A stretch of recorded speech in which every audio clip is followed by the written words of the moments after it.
Yeah, so good morning, good evening, good afternoon. Welcome back to another collaboration of the Back Five podcast. We're still waiting for one more contributor, content creator, whatever you want to call him. But it's as you were. Yeah, much like not like Arteta, as you were, Mr. Tinkerman. We don't change things over here, man. It's just regular faces. But anyway, let's say some hellos before we get into the topic. No players out of position. Don't start that, man. You know what? Listen, Apollo, what's happening, brother? Yeah, all good, my brother. All good. Loving it, smiling, happy, jubilated. I'm in a good place, bro. Well, love let's it, change love that it, in a mate. little while then. Vincey, what's happening, man? I'm all man. It's all good, man. Victory. Yeah, Weekends. You know what I mean? Sun's out. yeah, You know what I mean? yeah. Vibes all good. It's Long all may it good. continue. Yeah. Indeed. The two Glens. Glenwin. What's happening? What's happening, people? Doing good, man. Buzzing from yesterday's win. Absolutely excited. Always beating Man United. Happy. Can't wait for the show. Yeah. The old enemy. And Glenwin. I'm good. Recovery, but I'm blessed and I'm live, smiling like Apollo said. Yeah. Apollo, that top man. We need to talk about that top. Yeah. Yeah, I love it, Alright. mate. I love But it. you know what? Before we get into the first topic, I want you guys to have a look at this little thing that we kind of put together, and I can ask the person who features in this video one or two questions. But have a look at this. What Arsenal have to do today. I'm still going with my 3-1 prediction, but I'll check in with you guys at half time.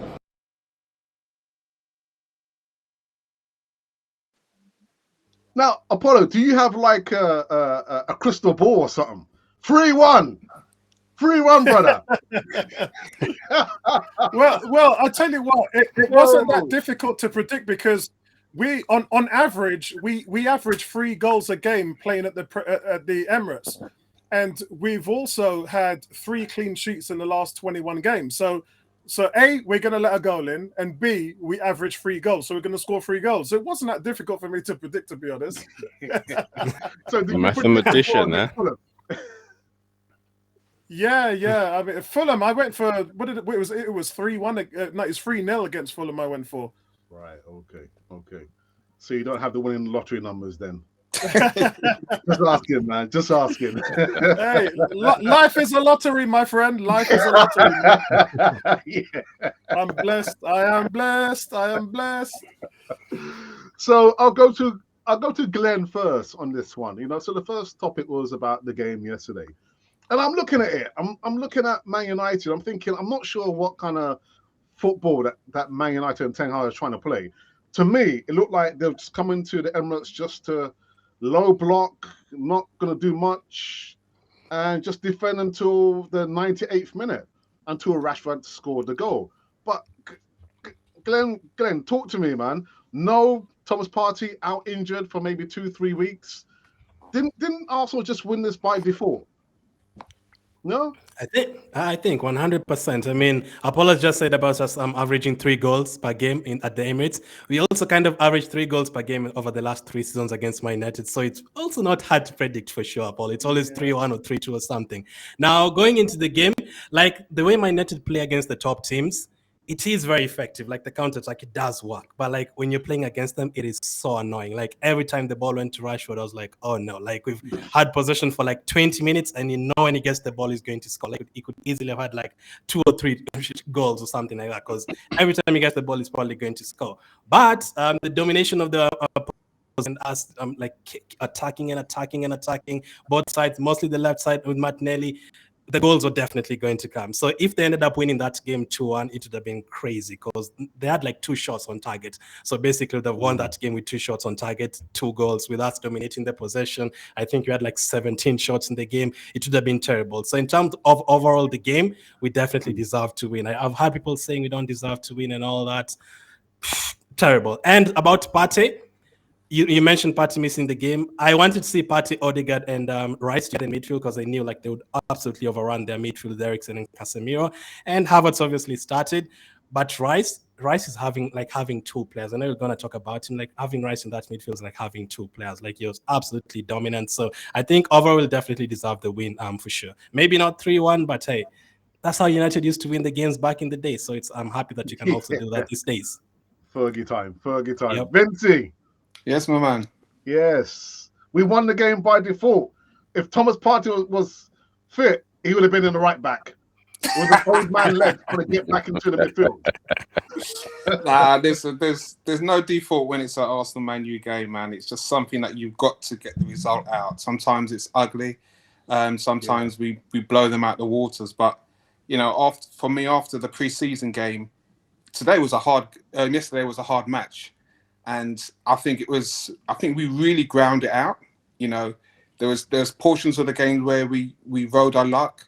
We didn't get the rub of the green with the penalty, but then you know we got it on the other side with great play by Gabriel to sense that he was back, but come back on side. So you know these games are often won by fine margins, but the way we finished and the intensity of the way how we finished in that last 10 minutes, it showed that this team is really up for it for the duration. And the subs coming on and playing their part, man, it's just a great feeling the day after we beat Man United. I know we normally chant Spurs, but it's a great day after we beat Manchester United, and especially in that manner to score those 2 goals late in a game where we had so much possession. It was end to end in portions, but to score 2 late goals, sweet, man. Sweet. Yeah. Apollo, man. You know, I've always got a lot to say, man. So I'm just surprised at the negativity from the Arsenal fans, and it always surprises me. It's just like the stuff that we're hearing, and we're in a situation now, guys, where we missed Partey. Yeah, he was out injured. Our big summer defensive buy out for the season. Jesus injured at the beginning of the season, so we're having to usher him in. New system, players just not playing well. Martinelli's been okay. Saka's been dreadful. I mean, look, we're carrying a lot of weight. We really are in a new system. All on top of that, it's a new system, and we've got 10 points out of 12, and we're not playing well. And what that means to me is all these guys start to figure it out. It's going to be a beautiful thing. But at the moment, and I do want to go back to Saka, because I thought about it when I left the stadium yesterday. I thought, didn't he start slow last season? We were saying exactly the same things. I pulled up my player ratings from last season: 4, 4, 5.5, 4, 6. This season, 4, 5, 4.5, 4. It's like it's just a complete repeat. And then, I think it was in game 5 or 6, wasn't it? Saka just exploded. It just went boom. And then he didn't let off for the beginning of the game. Xhaka, on the other hand, I remember he was very slow in the first 6 games. Didn't do anything. Mostly was a passenger.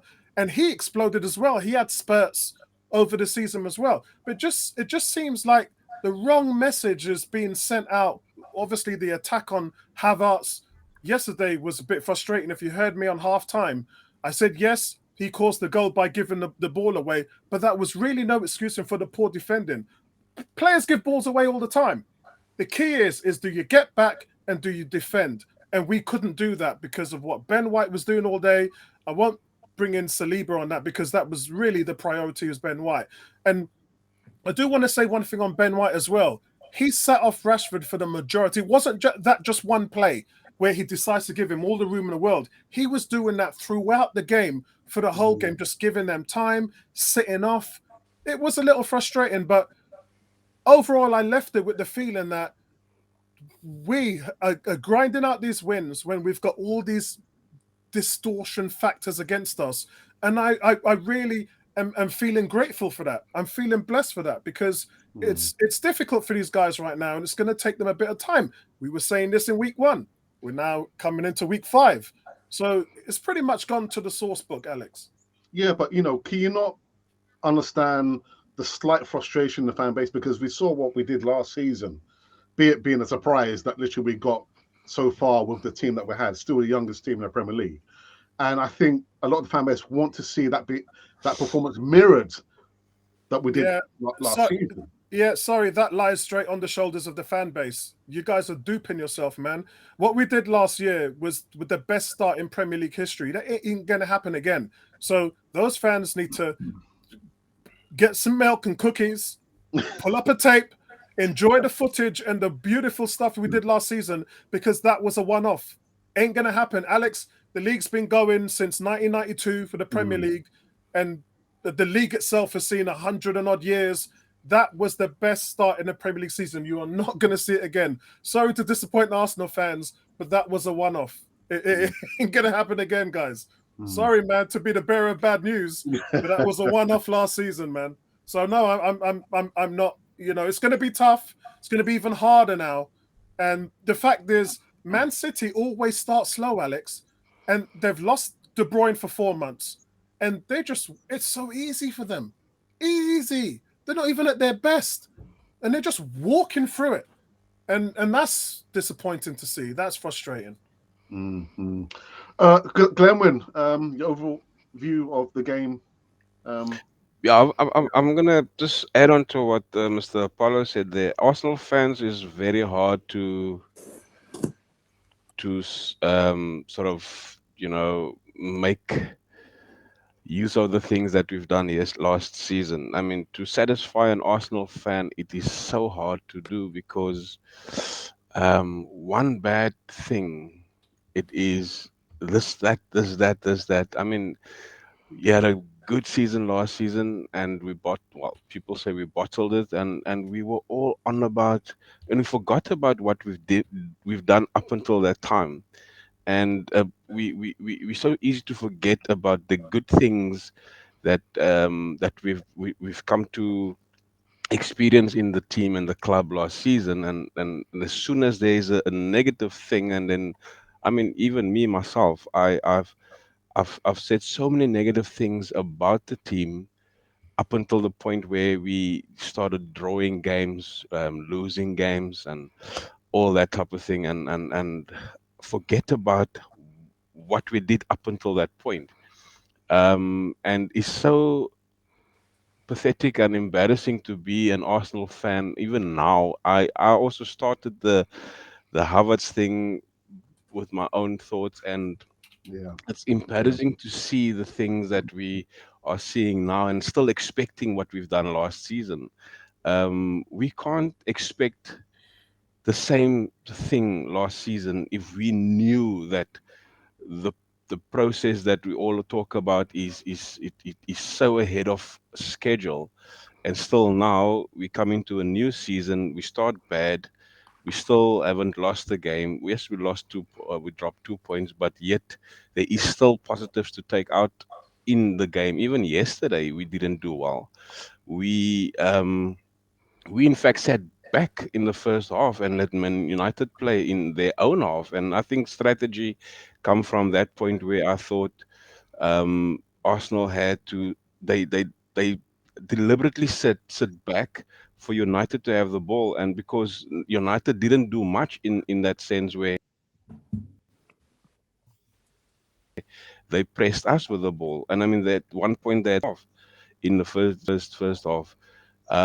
So yeah, for me it is something to look at, something to obviously look in the mirror of a fan and say, am I gonna be hasty? Am I gonna get carried away? Am I gonna put too much pressure on the team? Yes, we must put pressure on the team to perform and do well, but we're 4 games in. We still need to get our best mojo in any game, any team that we're facing. We faced one of the top six yesterday, and we've done okay.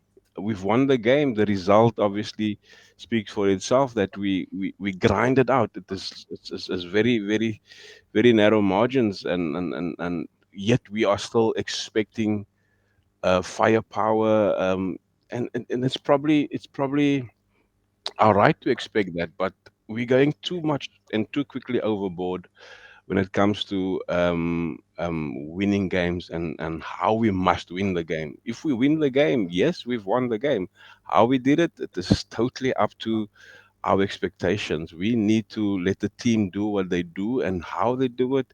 The result at the end of the day is what counts. Mm. Well said, actually. Glenn, I've been saying for the last week, I'm not going to go in hard on Kai Havertz. I can see that he's lacking confidence. I mean, he fluffed that opportunity he had in the 8-yard box. I think Apollo spoke about he kind of gave away the ball, which led to the goal, and the penalty that was not a penalty for me. But your thoughts about how Kai Havertz did yesterday, Glenn? Now yesterday I thought he was not good at all in the first half. Now the first three games, like in the comments, I could see people like abusing him and howling abuse and everything. I actually thought he played okay in the first. I didn't think he played badly in the first three games. Yesterday, definitely, you cannot like miss that chance, like on your left foot, on your strongest foot, right in front of the goal. Like that would have done so much for his confidence. Like scoring like that early in the game that have helped his confidence a lot. And then, like obviously, 15 minutes later, he gives away the ball. Apollo is right. Yes, the defense needs to do better. Like I didn't like Ben White letting Rashford go on his right foot and everything. But the moment you give away the ball in that position, you're putting the rest of your team in trouble. And those options actually, Martinelli was on the left side by himself. Those are the options to pass the ball to.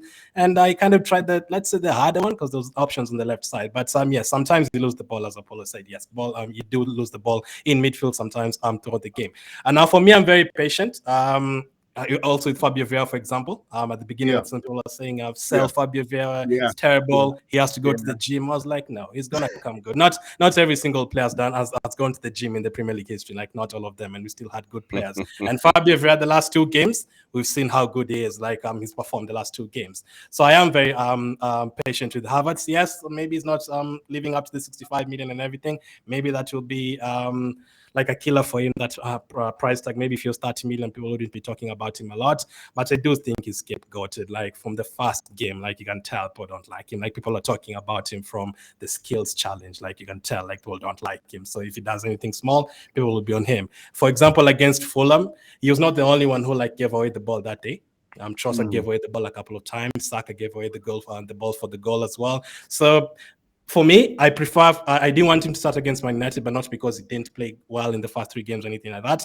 I think it would be better just to let him learn a bit, train more with the team, bring him off the bench. Maybe if you're 2 goals up, 3 goals up against Everton in the Champions League, and then maybe without the pressure and everything, he can score a goal, and then all of a sudden his confidence is back. So I am patient with him. I've never hull abuse at players, and I still think he's going to come good. Maybe not live up to the 65 million, but he's going to get some returns. We need every single player this season, so I don't see the need of abusing anyone, whether it's Nketiah, whether it's Kivior, whether it's Ben White, whether it's Havertz. We need every one of those players to perform this season. So I will give him time. But yesterday, I'm not good. I actually gave him a 4 out of 10 because he can't give away the ball and then obviously missed that chance. But let's see how he does next time. Yeah, and for you, Vincent, because I want to draw the line on the Kai Havertz, and we can hopefully move on from Kai Havertz. But your thoughts about Kai Havertz, and as well, Saka didn't have the best of games. Well said. I was waiting for someone to bring it up because of this. Everyone leaning into Havertz. Well said, Alex. Yeah.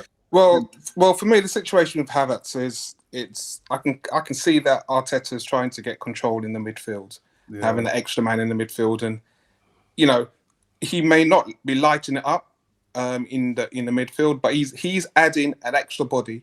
He's putting his weight around, and he's having difficulty, obviously, playing to the fast-flowing football that Arsenal have been playing. You can see Martinelli and Havertz. They don't seem to be on the same wavelength at this stage, and it's frustrating because it affects both players. If Havertz is in a great position like he was against Fulham, and Martinelli's not looking up, not passing the ball to him, those things, it's frustrating because Havertz just needs a goal. You can see how he was in pre-season when he scored those 2 goals. He was confident. So both Martinelli and Havertz are a work in process in how they interact. Listen, balls get misplaced. It's frustrating. It's horrible to watch. If you played the game before, you've done it many times. I've played football as a striker, and I've missed 7 chances. Hit the post, hit the bar, hit the goalkeeper saves, And all those chances, I could have scored 7 goals. So that chance that Havertz had, I looked at it and it's like, yes, it was a snapshot. It looked ugly, but you can clearly see the guy. He wants to score. Yeah. And he desperately wants to score. And I know at some stage at the start of the channel this season, I did say that I think he can score 10 to 15 goals. And for me, the mere fact that he was in that position for the penalty shows me that he's got the capabilities in the link-up play. We just need to be a little bit more positive in certain situations and direct, maybe not positive, direct in the passage of play that allows us to get better scoring opportunities. It will come. I had no problem with him starting. I still have no problem him starting the next game because it's something where I see where it's working. I see where it's moving towards. I'm just hoping the two players, because if the partnership between Martinelli and Havertz clicks, you will start to see goals from both of those guys. As for Saka, I mean, it was concerning, seeing the way how he was struggling. But I think that's something where we've got to look on his shoulders now and say, okay, he's pushing through it. He made that mistake against, I think, was it Fulham, the last game? And when it came to the penalty, he was not letting Odegaard he was not letting Odegaard get the ball because he wants to make amends for any mistake he's made. So that's something that we've got to look and think, you know what, okay, these players are fighting for each other. They're taking ownership and responsibility. I've got no fear in Saka. He's gonna get back to his best. He didn't have a great game against United. He quite easily could have been taken off before Martinelli got taken off. But the key thing is we've got players and we've got systems that we can make adjustments. And I'm just so happy when I'm seeing subs coming on and you're seeing a different intensity, different tempo coming on, and they're making a difference. Sometimes we call in for the starting 11 to make that difference. Maybe they're worn out. Maybe they're mentally fatigued. But it's just refreshing that, you know what, we've got a squad that when players come on, they're making a difference. And as I say, we're grinding out results when we're not playing great. And remember, United aren't good away from home. But they were a hard team to beat when we're playing them. So they got the job done. So I'm not too down about Havertz or Saka. Yeah, but Vinci, talk about 360. I mean, Fabio Vieira on the left-hand side coming off the bench, he's like a super sub now, isn't he? I thought, my goodness. Wow. He's a super sub, and going to Glenn's point, I see, when fans say, okay, you've got to go to the gym, I can see the guy's he's physically now more comfortable at the pace that is needed to make an impact in the Premiership. And sometimes we overlook and we think, okay, just go to the gym. But he's now, the last 2 games, he's playing like he was starting the game. Yeah. His vision, his decision making, directs. It's refreshing because the guy had bags of talent. When he came, we thought, you know what, we've got a Bernardo Silva. We're looking at this guy, he's running around, and he's just like that left foot, beautiful. Some of those crosses he made, and the vision to slip in Jesus for that goal was just sublime. So we got options off the bench, and Vieira, I'm just so pleased for him because he can be a serious weapon that we can really break down teams, not only in the Premiership but in the Champions League. Apollo to you, man. Yeah, Havertz. Unfortunately, I'm not going to join you. I'm not going to join the herd, as Bertrand would normally say. I actually thought Havertz got off to a really good start. As you know, when I'm in the stadium, me and my guys in my section were constantly talking about each and every player. Havertz had 3 good recoveries, along with Declan. Declan Rice, I think, had 2, where he's just winning the ball in the midfield. And the one thing I was surprised with in the first 10 minutes, 20 minutes, when the ball comes in the air in the midfield, normally Arsenal players don't have the physicality in the midfield to win those. Don't you ever notice that? It's like keep the ball on the ground because we're not good with winning the ball in the air. And with Rice and Havertz in there, we were winning everything, and that really impressed me. Another thing as well, which Glenn talked about, in terms of him giving the ball away, which caused to the goal. I think what people haven't pointed out was there was a time when we was under counter-attack, and I believe it was Bruno Fernandes had a shot which was going in, and Havertz slides himself down and makes a block on it. That would have been 2 goals to United.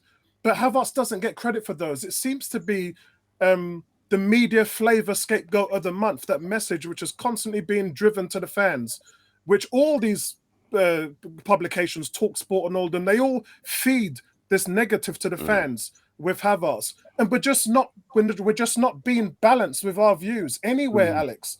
And it's really frustrating because if you're watching the game and you're knowledgeable about football, you can see all the things that he's doing, especially the defensive side of the ball, which I think he's been one of our best defenders this season in terms of that part of the game. But offensively, it's just not happened for him. It's frustrating. The penalty issue I did want to talk about. I think he does create the contact, which is probably why the ref doesn't give it. But I've seen those given. Where players stretch, VAR it's tactics, isn't it? The player stretches his foot out, there's contact made, and then they ref gives a penalty, and you're like, ref. To be honest, I would have been very surprised if they gave that as a penalty. But the ref did. The ref did. He did. On-field ref did, yeah, real time. Real time, he looked at penalty, but on revision and scrutiny, you, as Alex says, it's like, okay, maybe a little soft. But as Apollo says, we've seen them given, and you know, it's against United as well. We've had some really soft penalties given against United. So I mean, Rashford got one at was it Forest last week? And so this brings me back to my point where there's a narrative that's just been hit over our heads with, and we seem to flock to it like zombies, and it just doesn't work. The Saka thing really frustrates me because I try to feel I'm as balanced as I can be, and Fulham, Saka gave the ball away, and that led to a goal. So he's done exactly what Kai Havertz has done. He missed a sitter 6 yards out. Could have gone anywhere the ball, puts it straight into Onana's. So it's just like there's no consistency. Saka's performance hasn't improved, but I know it will. That's the difference. So I think there's 2 things here that I want to propose to you guys. The only way for Havertz to improve his form is to play him. Number 1. Number 2, you either take the high road and then you put Fabio Vieira. I'm not going to mention any names because he's the guy that's showing improving. And if you guys follow my channel, I've always stuck up for him, and I've always said, because again, I'm being balanced in my views. All those games where people have said he's been bad, he's also been pretty good in terms of his movements, his creativity. You can see the things. It's not difficult to see. You can see what he can do is there in his locker. He's a very good creative player, and he has an extremely good shot on him in terms of a dead ball situation. He can plant the ball in the corner of the net. He has that in his locker. The problem is he makes one mistake and it just goes all out the window. And I did say earlier on this summer, Alex, that he has actually put on £9. I got that information from my sources inside London Coney. So he has actually put on over half a stone in weight, which when you think about these guys playing with 3% body fat is actually quite a lot. And they're not built like us lot, you know, guys. so I do want to see it. It leads me to see that sometimes, and I'm pointing to Arteta now, sometimes you have to do the difficult thing in order to do the right thing. And you know, Klopp was in this situation. Pep was in this situation. Pep bought a player for 100 million. Yeah. And put him on the bench. Yeah. He put him on the bench for a whole season. So sometimes you've got to do the right thing. Sometimes you've got to do the wrong thing in order to do the right thing. And so there's ways that they can go about it. However, that being said, he's not going to improve unless you play him. So there's plenty of games to come, man. Vincey. I was just going to say, just in response to you, Apollo, I think if that change is going to come, I think Arteta is going to look and think, okay, look at the type of chances, the quantity of chances, and the quality of chances that we are creating with Havertz in the team. Yeah. And when he's taken out. Now, obviously, at the start of the game, he tried it against, he had Trossard. I think, what game was that? Where Trossard, Crystal Palace? yeah, Crystal Palace, where he started. And it was like, okay, maybe it was a case where the chances aren't there. So I think Arteta, if he's going to make that decision, I can see it working to a degree right now with Havertz. He's in the trenches. He's having chances. We just need to have better end product.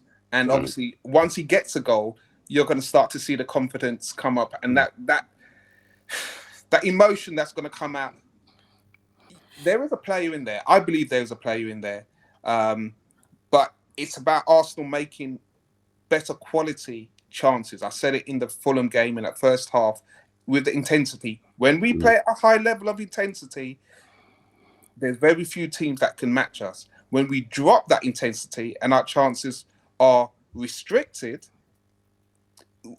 teams can get at us. And I think that's where Arteta, if he's going to make that change, I can't see him taking out Havertz just because fans are frustrated. It's about the quality of chances that we score in. And Arteta's always said, if you don't take the chances, you're not going to win a game. That's why he sometimes makes those huge changes where he'll drag off 2 or 3 players so early in the game because they're not taking the chances. Yeah, that's right. That's right. A good point with that Alex made is that we're creating the chances.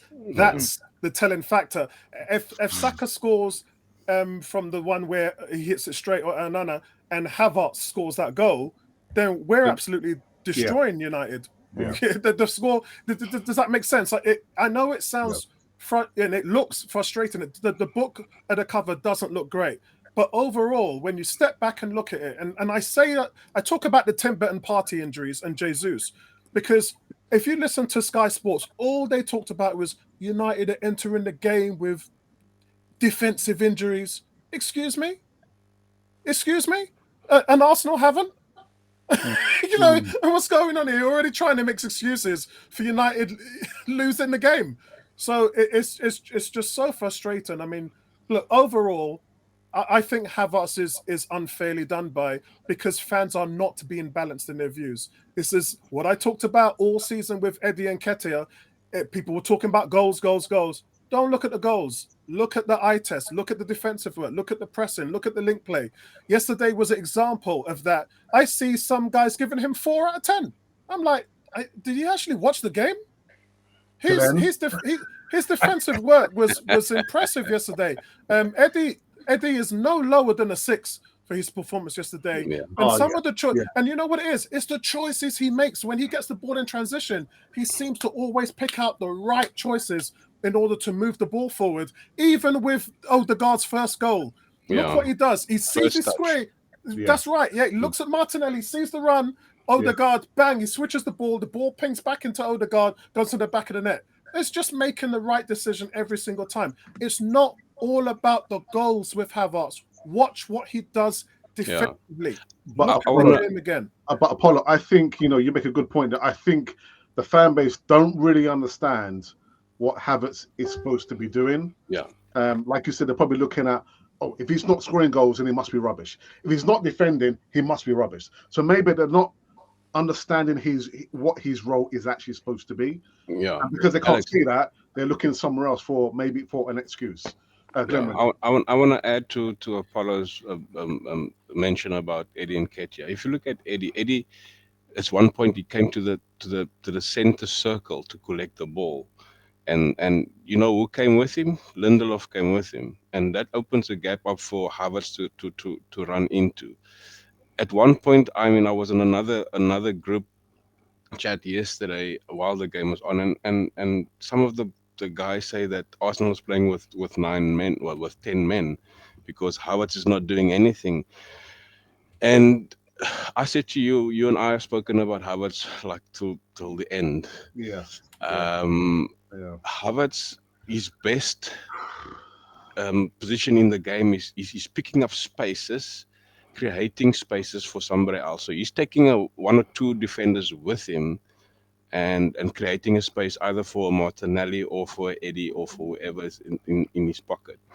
And that in itself doesn't look on the eye so much as brilliant or as tactical or as technique in itself, because a move didn't or a goal didn't come from that sort of move, doesn't look intelligent to anybody else. But Mm. if you Yeah. look at it with intent, if you, I mean, the game, the first or second game, I went back and I looked at his movement, and the movement that he does is so technical. Whereas you need to understand, especially the overload on the left hand side where Martinelli is. I mean, yesterday, perfect example where Zinchenko came in. Martinelli and Zinchenko is almost doubling up on that, and it gives Havertz a situation to come either back into left back and create all sorts of overload and low block in that area where United had to push back. I mean, Eriksen and Casemiro had to come into defense, and so people don't see. I mean, Havertz's a technical ability. Myself, I've said it so many times. Havertz is not good enough. I said it so many times. Havertz should not play for Arsenal. He should not start. He should not. I came to a realization yesterday. I changed my mind about Havertz not being a good player, not being a bad player. I changed my mind purely on the fact that he's an Arsenal player. None of us has the power or anything we can do to change that. He's an Arsenal player. Period. The manager after the game yesterday has made an analogy and he used his wife. I don't know if you guys heard the interview, the post-match interview. They asked him something about Havertz, and he said, "It's the same thing when I met my wife, and I she never want sort of in the so I'm gonna paraphrase. She didn't want she played hard to get, and I had to persist in getting to be my girlfriend." Mm. And the guy asked him, "No, no, what you sort of telling me about Harvard is you gotta persist." Apollo just mentioned that you gotta play him in order to get him form. So that's persistence with Harvard. You need to give him that how can you put it, just to sort of force him into a position. I had a thought yesterday in while the game, you can't force a 20 mil rod into a 15 mil hole, which I've always thought Ateta wants to do, is forcing Havertz into the team, in the system. But when I saw a couple of things he does in the game, it makes me realize, but this guy is doing something with Havertz in our team. Yes, it's not as Xhaka that we had last season. Mm. Yes, Havertz is a player on his own where he goes into a space where nobody are willing to go, and he's take one or two defenders with him, and that creates an overload somewhere else, or an attacking chance of a shot at goal or whatever the case may be. But it's a positive move, and we as fans don't want to see that. We want to see instant impact on a goal, instant impact on a defense, instant impact. And the fact that he gave the ball away yesterday, it was not Ben White, Declan Rice was out of position. If Declan Rice was not out of position, he'd have stopped that attack. It's unfortunate that Declan Rice was out of position, but also I think we as fans need to really look at Saka is not performing at all, and nobody, like you said, Apollo, nobody's giving any feedback on how Saka performs. He's given the ball away. Nobody said anything last week, Mm. but he's too complacent. He's gonna know every time he's got his name on the first team, because there's no challenge for him. Nobody is challenging Saka, and we can see the fatigue since last season. He's played 85 games yesterday in consecutive. Yeah. Yep, A yep. young player like that, you're going to burn him out, and he's going to go into England. He's going to play again for England one or two games. and he's going to come back. He's going to be fatigued. So what are the club's going to do about that? We're all focusing on Havertz. We forget about what Saka is doing, and we forget about what the other players are doing because they're not in the limelight. So stop the Havertz thing, and I hope we can we can stop it Well, here. yeah, um, yeah. get behind the team, get behind every player. Yes, if he didn't have a bad game, you can say something, but don't let him be the scapegoat like anybody else has been last season. Let him be part of the team, let him be part of the fan base because he's an Arsenal player. We don't have any control about whoever comes into the team. We don't have a control about whoever goes out of the team. We don't have control about who's going to play the game, the manager's first 11 and that, because we must forget about um, the players that are not good enough in our mind. We don't see the bigger picture. And I mean, that is why I changed my mind about Havertz yesterday, is when I realized that I can do nothing about him. I can only look at what he does positively and take it from there. Vinci, you want to say something before we go into live chat? Yeah, I was just going to say that sometimes as fans, I look back to how I used to play the game, and I used to play in various different positions, and I get frustrated when I miss those opportunities. So when I see professional players in my mindset, and I think these guys work and train a lot more than I did, a lot more professional, and they get these opportunities in the game where you're so emotionally, you want them to win, you want them to take those opportunities. And I look at the Saka chance, and I look at the Havertz charts, and I just think, okay, I have to be honest with myself. How was I in that situation when I missed those opportunities? Was I nervous? Was I tense? Was my technique poor? And I look and I see, okay, yeah, in those situations, it probably wasn't. And so it probably was. And that culminated in the shot not going in where it should be. But it doesn't take away from the player that was there. It's just in that instant, his reaction wasn't great, or his decision wasn't great, and his connection wasn't great.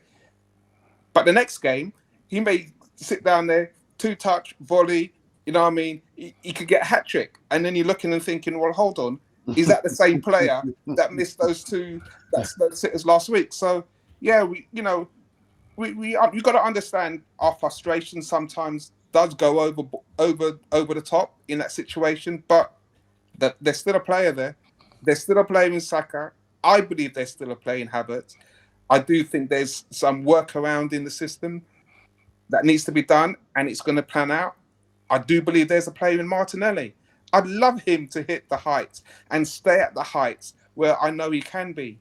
He's still not that guy there, and he's my client. So, you know what I mean? So, Hey, but you have to call out his, we all say he can't pass, but you call out the assist. yeah, Yesterday, exactly. He's 21 years old. It's coming. And that's my point. When you look at that movement for that goal and the reaction in that small space of time by going a goal down and looking and thinking, these guys can score a goal like that. That tells you they've got the ability, they've got the movement. They've just got to have the right thought and the right execution in that situation, and it will come. Yeah. You know what I love about that, Vinci? We know that Martinelli is like the Tasmanian devil. He seems to just be whizzing around everywhere. He plays with his head looking down at the floor instead of looking up. And I think Arteta would look at this footage and show it to him and say, look, that's what I need you to do. I need you to look up, see who's available, and deliver the ball into the box. Don't just put it in there, like Kieran Tierney. Don't just cross it in there and hope for the best. See what you want to do with the ball. Alex, are we finished on that? Because I did want to mention something about Man United. Well, I wanted to actually go to Glenn about a £105 million man. I mean, okay. Yeah, man of the match. Showing his price tag there, Glenn, man. What a player. What a player. What a player, man. I mean, the haters were saying he's not worth 100 million. I think they're right, because he's worth 400 million. He's not worth 100 million. like even before he scored the goal, like I had it down like 9.5 out of 10. That was before he scored the goal. Like I was watching the whole game. Like, he did not give away the ball once, not even a single time. And it's not like he was, some people would say El Neni makes sideways passes and all that. People usually say that. No, it's like he makes passes to Martinelli, to Saka, long passes, different kind of technique every single time. He was absolutely amazing. Like the tackles, the Havertz chance we've been talking about, the one he missed, it came from Declan Rice making a tackle in midfield. And that is what people don't see, because we've seen comments throughout the transfer window. 105 million should be for strikers only, not for midfielders. The midfield is the most important position on the pitch. Like, he's going to protect the defense, and all of a sudden, right now, at West Ham, that's a team that is expected to defend 30 games out of the 38 games. At Arsenal, we are going to be attacking 34 to the 38 games. So we are going to see more of his technique. Because Paul was saying, is he going to score like Xhaka did? Is he going to see like Xhaka did? I believe he can. Against Nottingham Forest, he got like 5 chances inside the box. The goalkeeper made good stays. Yesterday, saw the goal as well. In the first half, he had a header in the box. He can contribute from corners, from free kicks. He can get himself into the box later on as well. He was incredible, man. Like, interceptions, tackles, all that. And the thing I love about him also as well, because Paulo we should also get like Palhinha instead, is like 50 million, 60 million. Palhinha's stats in terms of yellow cards and red cards, Paulinho's getting a lot of yellow cards, red cards. If you look at McGinn and Douglas Luiz, Aston Villa, a lot of yellow cards, red cards. Declan Rice doesn't really pick up yellow cards and red cards that much. That's because it times his tackles to perfections, and he's incredible, man. So yes, did I want Caicedo in January? Yes. Is he still a good player? Yes, but you've seen 1 year of Caicedo. Rice, you've seen 5 or 6 years of him, and I cannot wait for how he's going to do. Like 2 man of the match awards already in 4 games. I can't wait. It's like he basically dominated the midfield. That is one of the reasons we didn't miss Partey.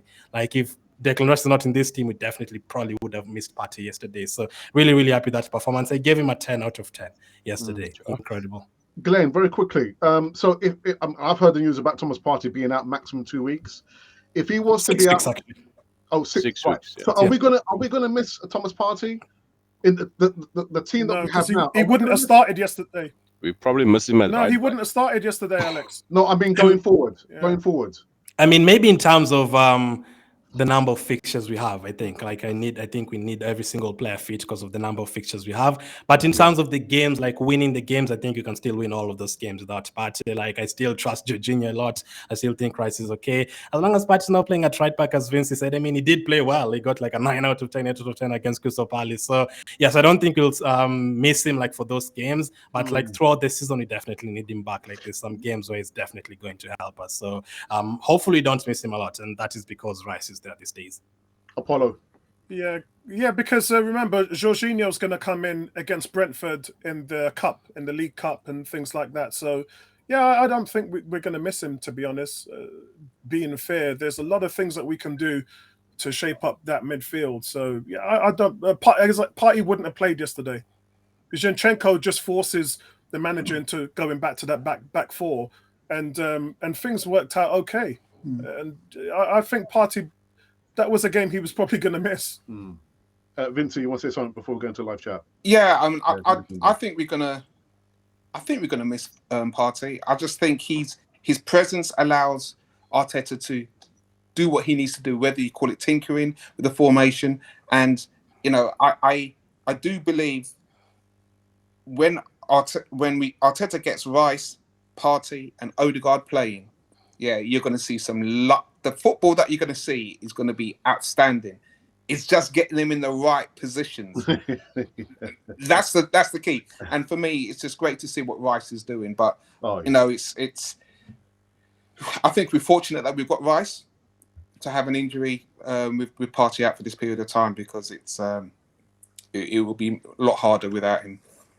Like, I was just imagining yesterday if we let Man City sign Declan Rice, like if he performed like that for them, it would have been over. They would have won the league by March. Like, I was like, my goodness. Like, if this is how he went, imagine him and Rodri in midfield, it would have been over for everyone. So I'm so happy that we actually ended up getting him. Yeah, it's funny you mentioned that, because in my preview for the game, I did say Casemiro, and that's the box office now. Rice versus Casemiro. Did you hear Casemiro's name being mentioned once yesterday? No. Rice just absolutely obliterated. I mean, funny enough, my man of the match yesterday was actually Odegaard, because he was providing that energy. I mean, he brought it from the beginning of the game to the end of the game. His energy levels yesterday was off the scale. A lot of the Arsenal players are walking around dropping their shoulders, no movement. The lack of movement yesterday was probably the worst I've seen this season. It was very frustrating just seeing us not be available to be open for passes, not running beyond the line, just not being an option in the passing game. It made it very difficult. And I did want to mention, Alex, about Man United. They didn't deserve anything out of the game because I thought their tactics were very negative. Coming to the Emirates to sit back and try and get us on the counter attack. What on earth is that all about? I mean, this is Man United we're talking about. It was just absolutely awful. And quite frankly, if Arsenal was to counter that, then they would never have let that goal in by Rashford. It just, you're not supposed to, at this level, get beaten on a counter by a move that easily. It's just not supposed to happen. United, they had an XG less than 1. You know, it just was awful how they played. Negative tactics, and they deserved nothing out of the game. But I was really impressed with the chances that we created. I thought we created enough to win the game, even without the 2 goals at the end of the game. Yeah. Let me go to a live chat and see who's kind of come in this evening. And we've got 8018 who says, the Grandmaster Jedi, is that Vincey? Oh, he's probably talking about me. All right. Okay. Apollo. Okay. That's what they used to. That's what they call me at work. Oh, all right. Okay. That's what they call me at work. Ashley D, one of our moderators, says, "Hey up, Gooners, welcome to Cannon Follow TV and the Crazy Gang. Loving Apollo's positivity. That's what makes the channel special." I think he's talking about one-on-one on Arsenal. Cams says, "Big up, Apollo. We are missing you on the live streams." Apollo, you need to get back on the live streams, man. I can't. I'm at the Emirates, mate. I can't. I leave you in the capable hands of everybody else. Honestly, people with low blood pressure on heart problems should avoid our games at the Emirates. It's good I don't go anymore, man. I've been out. And great news, Pepe is on his way out. Yes, Besiktas, I believe. Yes. Yeah. United came for a draw. I don't know what they came for. What they come for? I was thinking, what kind of thing? What are you trying to do, man? Man United, and that's embarrassing. You got to bring on Maguire and Evans. What's going on, man? And we didn't even press that high. Yeah, it's embarrassing. Dearie me. Lewis White is in the house. It says, "Good evening, everyone. Good evening to you." Emerson also says, "Good evening." Arsenal subbing on Jesus and United subbing on both Maguire and Evans. Incredible. Don't disrespect Maguire, one of the best defenders in the Premier League era. God, yeah. Was it? Hey guys, how good is our bench, man? How good is and our that's bench? That's a good thing. The depth. We have the depth now. Cam said that, "Hey Lewis, big up all the metrics points and being the better side today. No idea. So why would I suggest the win wasn't merited?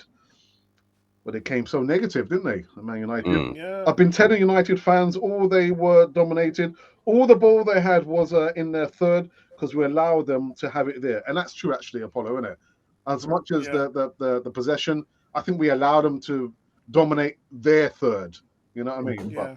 But anyway, we sat off them quite a bit. We did. I think it's going to be difficult for teams to play them because Onana really impressed me, man. I mean, Onana was trying to get us. I'll explain the tactic they were using. Onana was trying to get us to press them high so that they can isolate Rashford against Ben White. So when Arsenal players were getting sucked in, then that was the ball that Onana played. I mean, he's a weapon against the press, and teams are going to find it very difficult to press United with him at the back. He was so good for them yesterday. I'm so glad we didn't buy Anthony. Oh my goodness. Oh, God. Anyway, let's go on, man. All this done was leaving a gaping hole. Zinchenko had to come back. Luckily for us, it was Anthony on the way. Oh my goodness, Anthony. Anyway, Mark G, one of our long-term moderators, says, "Well, go on, Alex, and I can't afford to your family. I hope everyone is blessed." Yes, we are. And Lewis says, "Yeah, the talk, Apollo, man. The Jedi Knights." Maybe one more. Ashley, good evening to you. Says Havertz's confidence is shot to bits. But Vincey, why would his confidence be shot to bits if he's doing what Arteta's asked him to do? It's not about scoring goals. Why would his confidence be shot to bits? Listen, I said it goes back to that feeling when you are the player. Yeah, Havertz, he can score goals. Yeah, you can see where he's frustrated in his shot options. He's frustrated with balls not being passed to him when he's in positions. Arteta spoke about it. So I'm looking and thinking, is there more pressure on Havertz coming into Arsenal, or is there more pressure on Rice coming to Arsenal with his price tag?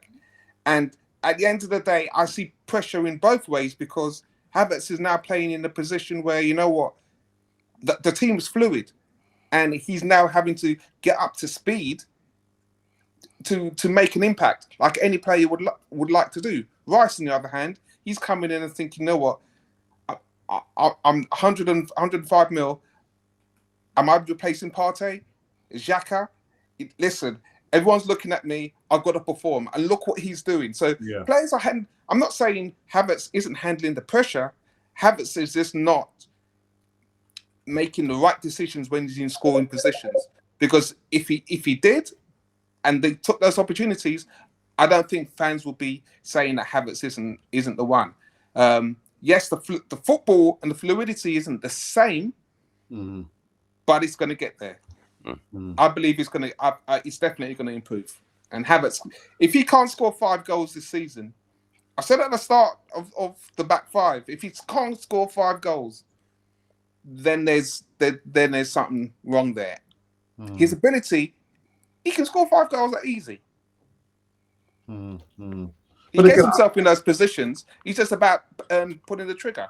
But again, Vincey, is Arteta putting pressure on him to score goals or do the other unseen work that he does there? I think best question of the night, that is, guys. Best question of the night, that is, Alex. I think it's a case where, yes, Arteta, he's brought him into a system that was fluid, but at the same time, he needs to get a little bit of steel, a little bit of better decisions from that midfield. So I can see where, he's plugging that midfield, and we have to dominate that midfield.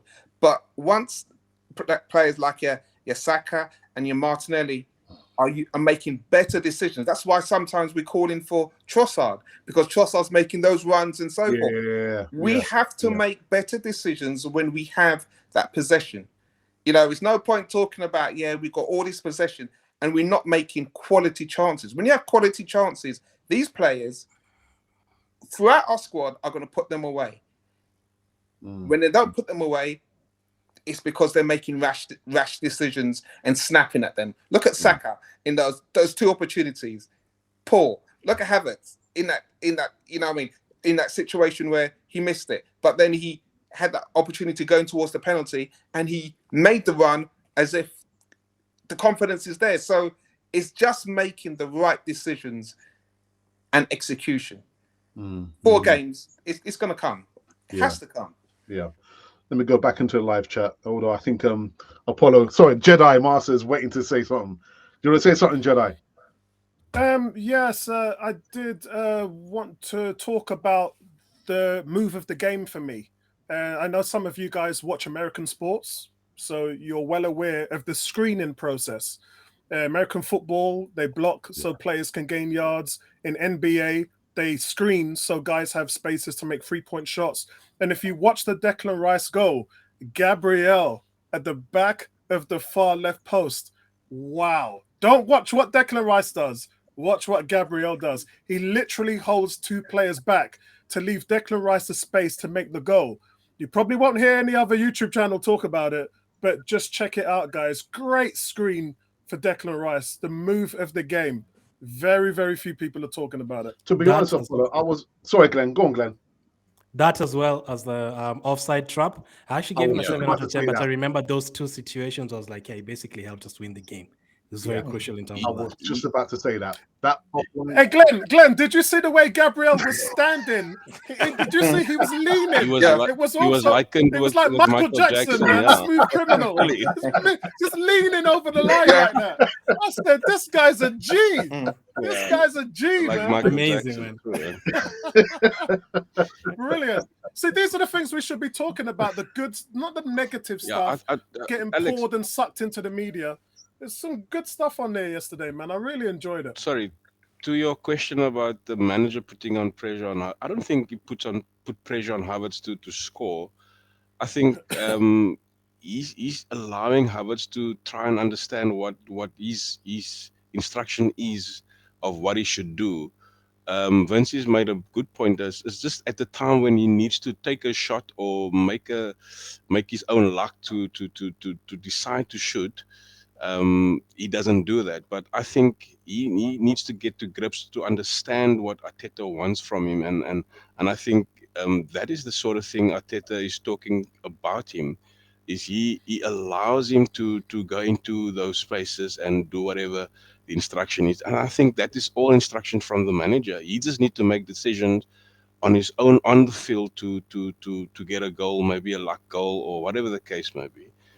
It's not the pressure of scoring goals. It's about understanding. I think the pressure he puts on himself is to understand what Arteta wants from me as that type of player. And the fact that we don't pass the ball quick enough, I think, yes, he makes the game slower.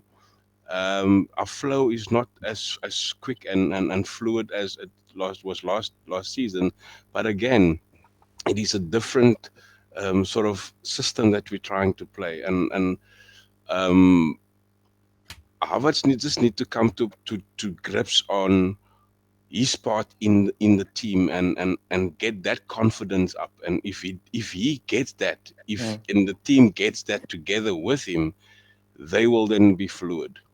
And you know, I agree with that. This is the reason why I mentioned that this is the most physical I've seen Arsenal's midfield in the last decade. When a ball comes into that midfield, two things are happening. One, when the ball's in the air, we are winning aerial duels. Declan Rice and Havertz are just dominating that part of the field.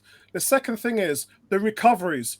I haven't seen in so many instances over so many games at the beginning of the season where our opposition midfielders have the ball and we have Havertz and Rice just absolutely Patriot missile just coming in and dominating and winning the ball back. That's never happened in our midfield before. But yet, this is the thing that, you know, your question to Vincey when he was talking about Havertz and his confidence. This is what the training staff and Arteta would be showing him in the film for yesterday's game. They'll be saying, look, you're doing some great things, but what we have to do is focus on this, this, and this. It's always, as a manager, how you have to inspire, coach, train all of your players at every level. And they'll be showing him the good, positive things he did in the team. It won't be like the fans' narrative. He'll be shown all the positive things that he's done in the game, of which there was plenty. Paul, do you think he's trying too hard? No? He doesn't strike me as that person. No? You know, looking at him in his interviews, he doesn't seem to be the guy that gets fazed by all the noise, you know. And Arteta's the same thing. They know it's there because it was addressed in the conference. They know that there's noise, but really, honestly, as a manager, and again, we can talk from experience because some of us here are managers as well, and we have people who work for us. When things are going wrong, you focus on the positives. You show and tell. You show them what good looks like. Show them what they're doing well. And what they're not doing well, that's what you work on. You support the player. Yeah, that's right. Yeah. Well, we did have a third topic, how I wanted to talk about the Fulham game and the draw. But I thought, you know what, I won't talk about that. But what I will talk about, Vincey, Champions League football coming soon, brother. God. Finally. Yeah. I mean, how far can they get, man, with this squad? Champions League football. You know what? When it comes to Champions League, you do need favour. You need refs to be vigilant. You need players to be on form. This squad can achieve great things. We need great decisions by Arteta with formations and personnel. And I'm just saying to myself, I'm thinking, 4 games in, we haven't hit the ground running. No. But you know what? Champions League starting, that could be the what's going to galvanize the players and saying, you know what, we now need to get back to how we were playing our football. We can go as far as we want to go as long as we put in the performance. That's what I'm. That's first thing I want. I don't want to get lose my head and say, you know what, we can win it. I believe a performance determines what you're going to get on the outside. And Yeah. this team, I've always said, can perform. I just want them to do it. I just want them to do it in a fashion that is not just in one game just blow a team at 8-0 and then the next game struggle. Have that consistency. Know what you're about. Go out, get the result, get the performance, and don't just forget about the Champions League. Come back and do that in the Premiership. Come back and do it in the League Cup, because the team is young enough. They've got legs, they've got energy, they've got ability. I don't fear any tournament. I just fear that they don't do what they need to do in the right situation. And that's what frustrates me so much about football, because I see the talent there. I see the opportunities there. This Champions League, you look at the teams that, people are saying that we fourth favourites. It was the last time Arsenal just rolled into the Champions League at the start and think fourth favourites. You know what I mean? My blood pressure can't deal with fourth favourites. You know what I mean? I just want the guys, listen, the football you played last season, got me excited, got me back loving the Arsenal as a young gooner.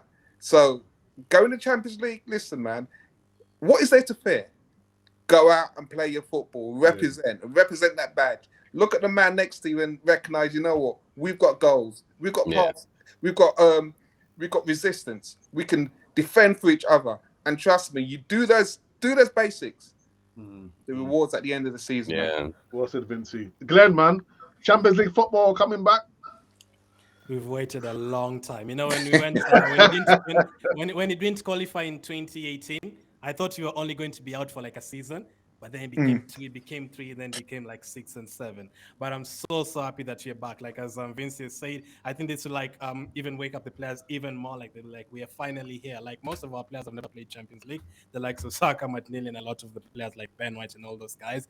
This is the first time, man, and all of them want to prove themselves. All of them want to show people that hey, everyone is kind of expecting Arsenal to go back to the Europa League and finish third and fourth and all that. But no, I'm confident about the group. I also can't deal with being fourth favorites, just like Vince. It's scary because I'm like, wow, like Real Madrid, Man City, Bayern, and then Arsenal. Like we have a better chance than like 27 of teams, something like that. So really happy to be back. I cannot wait, and I think it's actually it's kind of favorable for us, the draw. Also in terms of like after every single Champions League game, our next Premier League game is a home match. Like it's kind of falling into place for us. So I cannot wait to see how we do, man. Finally, and the first game as well is back at the Emirates Stadium. We don't have to wait for like a couple of months again. So I can't wait to see how we do. Yeah, Glenn, win, man. Champions League. Yeah, look, I'm all for the Champions League, but I don't think it's going to be that easy. Still need to obviously. I mean, those teams. I think two of those teams we played in the Europa League, PSV and Sevilla. Those are the games. In fact, Sevilla is the one team Tough game, man. that has won us, and PSV. Actually, in fact, last season PSV won us at their home ground, the second leg. Maybe a draw, but it put them through above us. Oh yeah, they beat us comfortably as well. They've been like 4-0. Yeah, we can't get carried away because these are the teams that we know, and obviously it's also a new playground for them in being in the Champions League. So the hype of being in the Champions League, we need to obviously be grounded and face it head on. And yes, the excitement is there, and yes, the players that we probably have two players that are experienced in the Champions League, which is Zinchenko and Jesus. None of us other players has been in the Champions League. So it's a scary situation, exciting situation at the same time. But I think after yesterday's performance, winning like we did, we still need to be grounded going into the Champions League. We need to understand that the ability to play there requires so much focus, concentration, but in the same time enjoyment. And I think the guys and the young guys is going to be up for it to at least go and show forth what they are capable of. It's going to be scary. It's going to obviously be heartbreaking to not make it through to the next round for them. But I believe we can go at least to the next round, and from there we can obviously continue taking it further. Jedi Warrior. Yes, Apollo. Jedi. Yeah. Question. Champions League. Champions League. Guys, this is strange. You know, I've always got something to say, haven't I? But this is gonna surprise you guys. I really have nothing to say. I'm stuck. All right. I'm for the first time in years, I'm stuck. And I'll tell you why. Number one, because what we've seen from Arsenal in Europe has been very inconsistent, and that's because most of the games are being played by reserve players. And when we've been tested, PSV, although I'll take that away because Gakpo was man of the match in that game. I was ranting for us to buy him after that game, and Liverpool got lucky. They haven't been the same team since, guys. They're struggling, man. They lost a few of their players actually in the transfer window, and they haven't really replaced them. So they're not going to be as strong as they was before. But Sporting Lisbon, man, they took us to the sword. And granted, Partey was injured, and they just ran through our midfield with ease and just totally destroyed us. But I don't know what to expect because obviously we're not going to be playing a B team or reserves. We're going to be playing a much, much stronger outfit. So I don't know what to expect from the team in the Champions League. I really don't, because this team has not really shown us that they can play 2 games a week.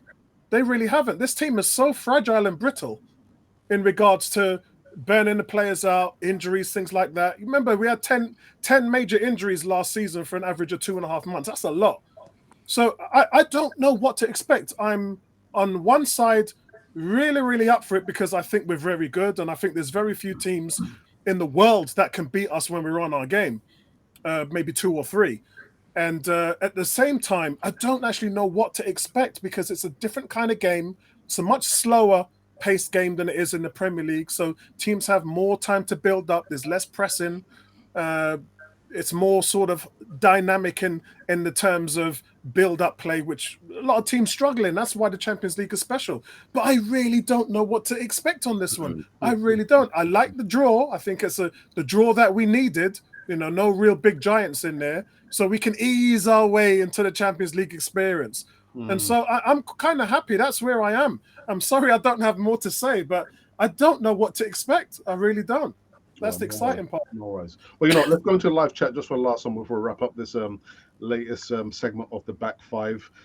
So here's a question for you guys, actually. And it's coming from the Thai Gunnosaurus. Good evening, Thai Gunnosaurus. Hope you're well.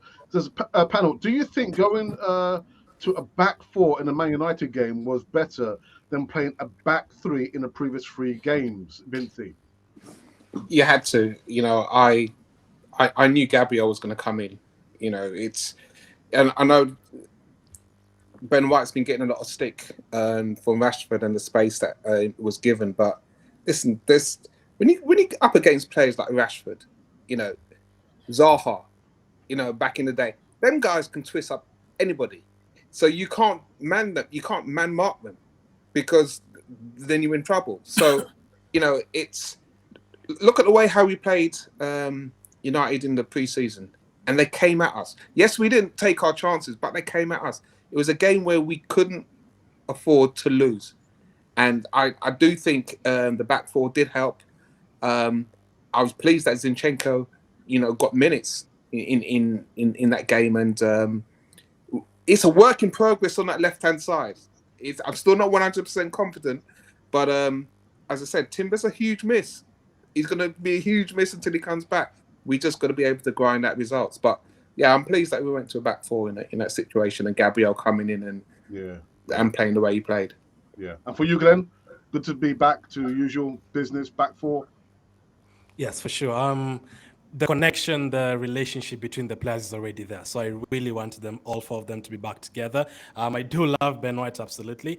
Yesterday, maybe in terms of being targeted against Rashford and everything, maybe sometimes it does gets past and stuff. But in terms of every single game, I think he performs very well. We already know about Saliba. Gabriel needed to be back in the team, as Vinci has said. And I actually do like Zinchenko a lot. Like going forward, especially. Like he does so much. Like yesterday, I saw him in the right wing, like in number 10 position. He does so much. So I'm really happy to have them all back together. I hope we keep it the same. No problem with mixing it up sometimes. Tomiyasu coming on and Kivio coming on. But those are the main four. Those are the guys who are used to each other. For example, Gabriel gives us a lot attacking wise as well. Like he's got 8 goals the last 2 seasons. Saliba as well, the connection with Ramsdale as well. You need to keep a consistent back five. So yes, we definitely miss Timber. I'd have loved Timber to be there. But I actually have no problem with Zinchenko, White, Gabriel, and Saliba being together. That's the main difference. Brilliant. And for you, Clement, back four? I think a back four gives more.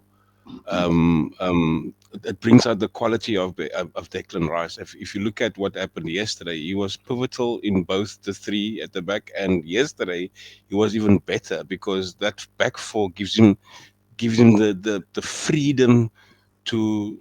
I mean, if you look at his heat map, I looked at it this afternoon. His heat map and all the places that he was sort of running into was all over the pitch. He's like a box to box, but the confidence that he has with 4 capable defenders behind him brings out even a better quality in him. So therefore, I think the back four every day.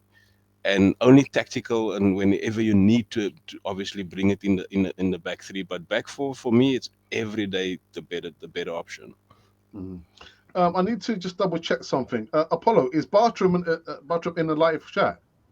Bertram, yeah, he is. He's understand Cronky. Oh yeah, well yeah. So I'm gonna give this comment to you, Apollo, so you can deal with it. Because Bartram was saying Havertz should not be starting. If everyone can see this, why can't the coach?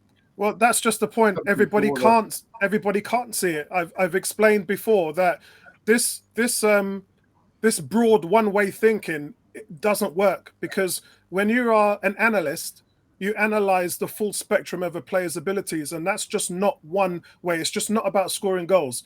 It's like you can divide the opinion on American football, because when you're on offense, you have one job to do, and that's score. When you're on defense, you have one job to do, and that's stop the other team from scoring. But when you talk about football, you've got to do both. And so being subjective is harder, because if a guy makes a mistake offensively, everything he does defensively is thrown out the window. But unfortunately, that's not how it works. These guys, I tell you something, guys, I have seen the setup at Arsenal training ground. The analytics there is mind-blowing. There is stuff that these guys look at, papers and papers and tons of statistics. We know what most of them are, but if you put them into a category over a time where you're explaining to a player what he's actually doing within the 90 minutes on the field, it will blow your mind. Your mind will explode. We don't get the benefit of seeing those things. So when you sort of hear that sort of narrative coming out about, oh, guy missed the goal, or he gave a ball away, or blah, blah, blah. Take, for instance, if you listen to some of the pundits, if you listen to some of the pundits on Sky, or if you listen to them on TNT or whatever, you'll actually hear them say pointers and things like, well, that happened because of this, or that happened because of that. And so it's not always what we think it is.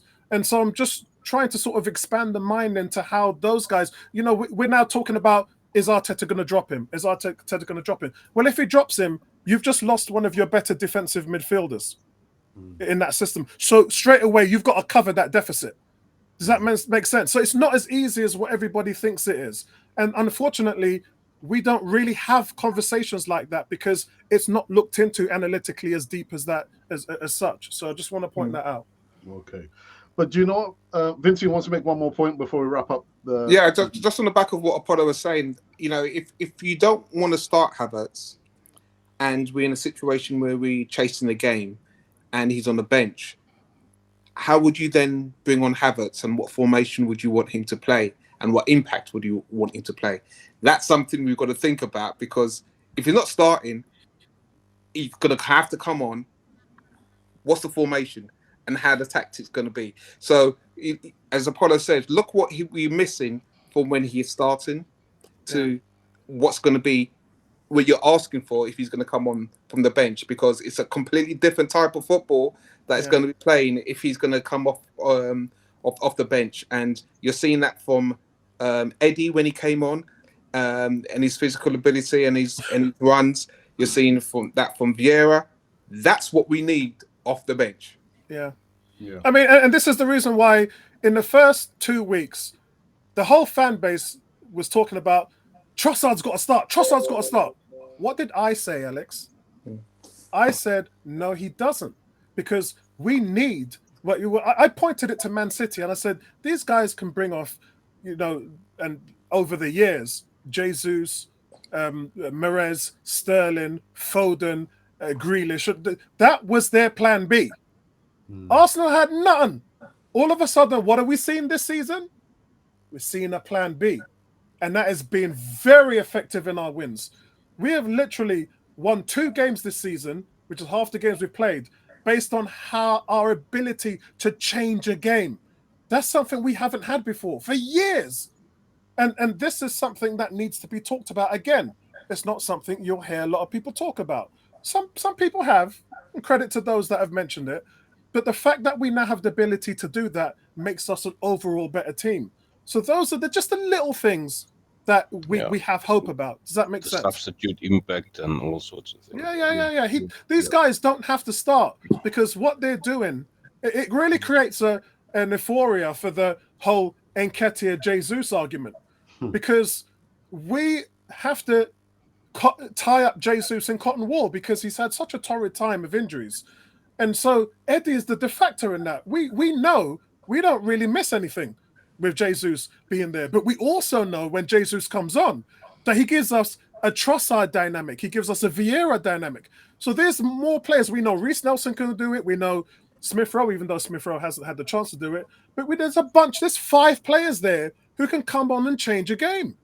And Jorginho, Wayne talked about Jorginho. We're just talking about attacking players. So Alex, all of this is good. It's good. It's not negative. It's a positive for the team. Yeah.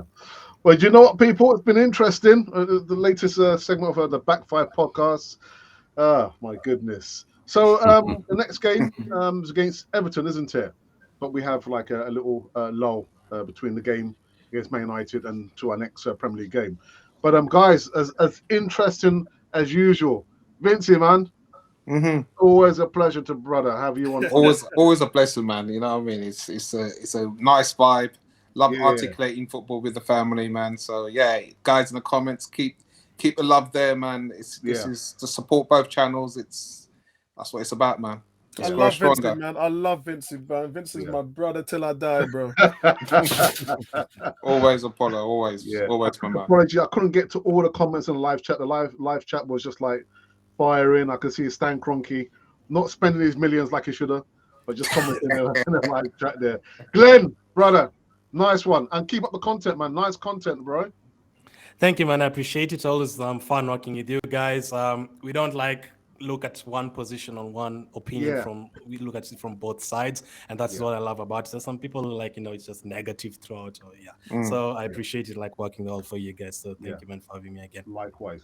Big up Glenn. That's up, man. And Glenn, man, good to see that you recovered. Like I said, the sexy voice is still there, but that voice, man. Keep that voice, bro. Keep that voice. That's my Barry White voice, bro. I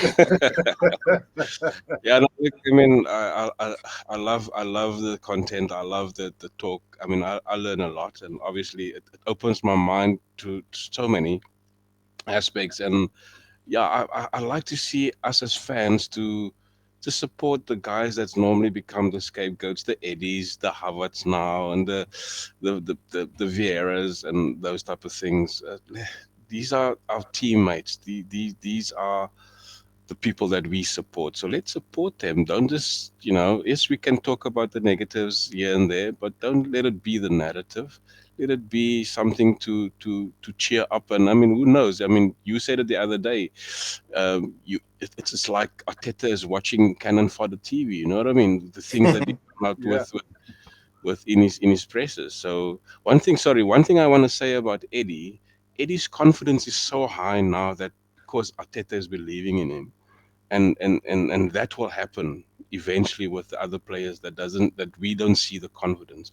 But yeah, I say let's support the team. That's it. Yeah. And Jedi Master, last shout, man. Last one. Yeah, guys, I love this, man. Really, really good stuff. So glad it's got off the ground, and so much positive, insightful views and opinions here. And we're all bringing something to the table that we're not seeing as well. I'm missing some of the stuff that you're mentioning, and you know, it's really good to see a whole varied, balanced opinion from you guys, and that's really insightful because you know we do know what's out there in the media, and it's just nice to have that balance. It's nice to have a fair, honest opinion about factual events, and even when things are going bad, they're actually going good, and even sometimes when they go good, then we can play devil's advocate and go the other way, you know. So I like the balance on this podcast, and you know, long may it continue. Thanks for that. So Blessings. kind words, man. That's Kind one. words. Kind for that from a Jedi Master. But you know, we're done for another. That's what they call me at work. I'm not gonna let go of that name now, Jedi Master, man. Not quite Obi-Wan, but you're there, man. You're there. Oh So, God. we're down for another 2 more weeks. But you know, before we end up this latest segment of the Back Five podcast, I'm still wondering, you know, how did this guy get to know the prediction? He got it spot on. But you know, until then, this has been the Back Five podcast. See you in another 2 more weeks. Excellent. What Arsenal have to do today, I'm still going with my 3-1 prediction, but I'll check in with you guys at half time.